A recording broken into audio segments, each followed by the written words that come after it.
Thiruvananthapuram Aryanad UDF panchayat അംഗത്തെ മരിച്ച നിലയിൽ കണ്ടെത്തി. കൊട്ടയ്ക്കകം വാർഡ് മെമ്പർ ശ്രീജ എസ് ആണ് മരിച്ചത്. മരണത്തിൽ CPM-നെതിരെ കുടുംബവും കോൺഗ്രസും രംഗത്ത്. മൈക്രോ ഫിനാൻസുമായി ബന്ധപ്പെട്ട് 80 ലക്ഷത്തോളം രൂപ നാട്ടുകാരിൽ നിന്ന് വാങ്ങിയെന്നാരോപിച്ച് LDF പ്രതിഷേധം നടത്തിയിരുന്നു. മുൻപും ആത്മഹത്യയ്ക്ക് ശ്രമിച്ച ശ്രീജയ്ക്ക് ഇത് വലിയ മനോവിഷമം ഉണ്ടാക്കിയെന്നും പ്രതിഷേധത്തിൽ അധിക്ഷേപ പരാമർശം നേരിട്ടെന്നും കുടുംബം ആരോപിച്ചു. ഇന്നലെ ഇവരെ യോഗം പലവരും വിളിച്ചു പറഞ്ഞ് കേട്ടാണ് അവൾ ഇന്ന് ആത്മഹത്യ ചെയ്തത്. റോട്ടിൽ ആളെ മുഖത്ത് നോക്കാൻ പറ്റാത്ത രീതിയിലുള്ള ഒരു വ്യക്തിപരമായുള്ള സംസാരമായിരുന്നു.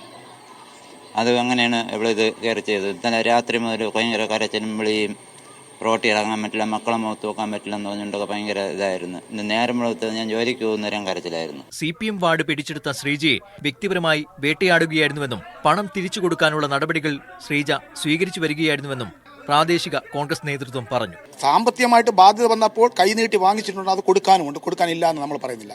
പക്ഷെ ആ പണം ഈ വരുന്ന 30-ാം തീയതിക്കകത്ത് കൊടുക്കാനുള്ള നടപടി സ്വീകരിച്ചു എന്നുള്ളതാണ് സത്യം. സാമ്പത്തിക ബാധ്യതയുള്ളവരെ ഭീഷണിപ്പെടുത്തുന്ന പാർട്ടിയായി CPM മാറിയെന്ന് പ്രതിപക്ഷ നേതാവ് VD സതീശൻ കുറ്റപ്പെടുത്തി.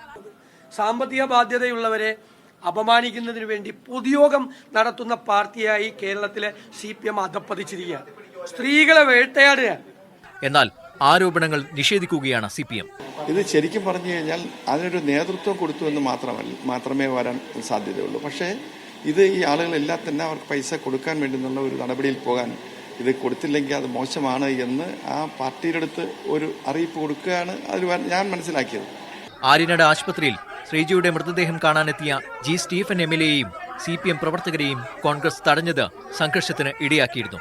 ഇൻക്വസ്റ്റ് നടപടിക്കെത്തിയ പോലീസിന് നേരെയും പ്രവർത്തകരുടെ പ്രതിഷേധമുണ്ടായി. മീഡിയ 1 തിരുവനന്തപുരം.